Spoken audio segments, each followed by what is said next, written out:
Hey, Ron here. Today I'm reviewing the Nillkin Cube pocket folding keyboard. This is a really portable, compact keyboard, and this is how big it is when folded compared to my Samsung phone with a 6.9-inch display and this iPad mini with an 8.3-inch display. So this is something that you can almost put in your pocket if your pocket is, well, big enough. And when it unfolds, you get an almost full-size keyboard. There's even a number pad that can double up as a trackpad. What's missing with this keyboard is a dedicated function row. In this video, I'll just present to you my findings so that you can decide whether this is worth the money. At the time of review, the price of this keyboard is US $69, which may or may not include free shipping depending on your location. And it seems like currently they have a coupon code for 16% off. So you can get this keyboard with either English, German, Spanish or Arabic keyboard layout, and the colors available are black, blue, this is olive, and brown. So the color that I have here is olive or green. Okay, let's start by looking at the items included with the purchase. This is how the packaging box looks. Inside the box, you will find a keyboard, a drawstring pouch, a USB-A to USB-C charging cable, and the user manual. And these are instructions on how you can get the function keys and multimedia shortcuts. Let's look at the design of this keyboard. So the width is almost full size, so this is a size that's very easy to get used to. The weight is 238 grams, so this is just slightly heavier compared to my big phone here. And when it's folded, it's just slightly thicker than my phone with the phone case.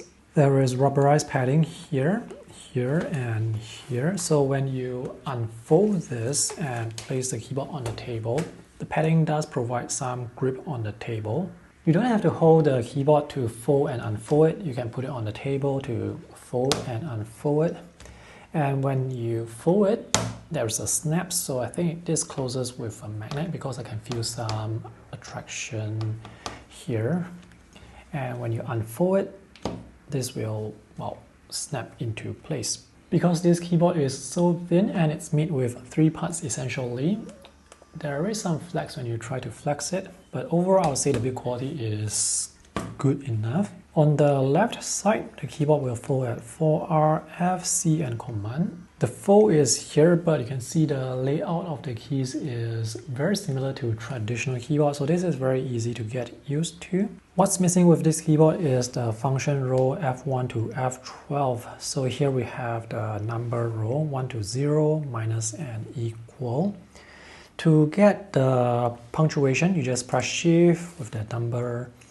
And to get the function shortcuts, like the brightness control, volume control, you press function with the numbers. And to get the function keys, F1 to F12, you press function shift with the numbers.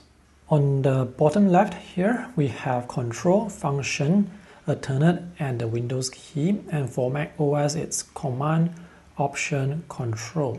The Windows keyboard actually has the Windows key here instead of here, and the alternate key here instead of here. And for a Mac keyboard, it's command, option, control, function. Here we have command, option, function, control. On the right side, the backspace and delete keys are together. We have a full width shift key. The up and down arrows are half height, and the left and right arrows are full size. For Mac users, this is command and option. For Windows, this is alternate, and this will also call up the Windows manual. The modifier keys will switch automatically depending on which OS is detected. And here we have a number pad that can also be used as a touchpad, and you can switch between the two using the keyboard shortcuts function and this button here. This number pad does not have haptic. At the top, you can see the status lights for Bluetooth connection, and this keyboard can be connected to 3 Bluetooth devices. This is the number key and caps lock status light, and this is the power light. Wow, sorry about the noise, there is construction going on outside.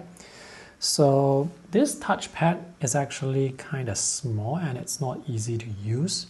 You can actually click on the touchpad and the clicking area is here. When you press down at the top, it does not press down. And here is the power switch. And this is the USB-C port for charging. This keyboard does not support cable mode, so it only supports wireless Bluetooth connection. I guess the battery is inside here somewhere. So according to Nillkin, the battery life is about 10 hours with a single charge. When the battery is green, battery life is 70 to 100%. When it's blue, it's 30 to 70%. And when it's red, it's 0 to 30%. To switch between different Bluetooth devices, you just press function Q, W, or E. And to pair, you just press function and C, which is the pairing button. At the corners of the keyboard are small rubber bumpers for cushion when you close or fold the keyboard.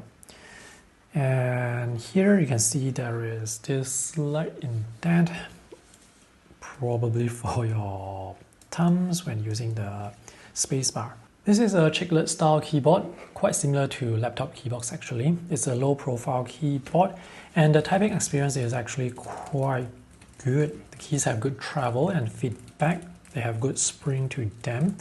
And the typing experience is quite similar to typing on a good keyboard on a laptop. One downside to this keyboard layout is this spacebar is kind of short. So on this keyboard, the width is about 4 keys. And on a full-size or traditional keyboard, the width is about 6 keys. So it's actually short on the left side. So whenever I want to press spacebar here, I would actually press this key instead. So this will take some time to get used to.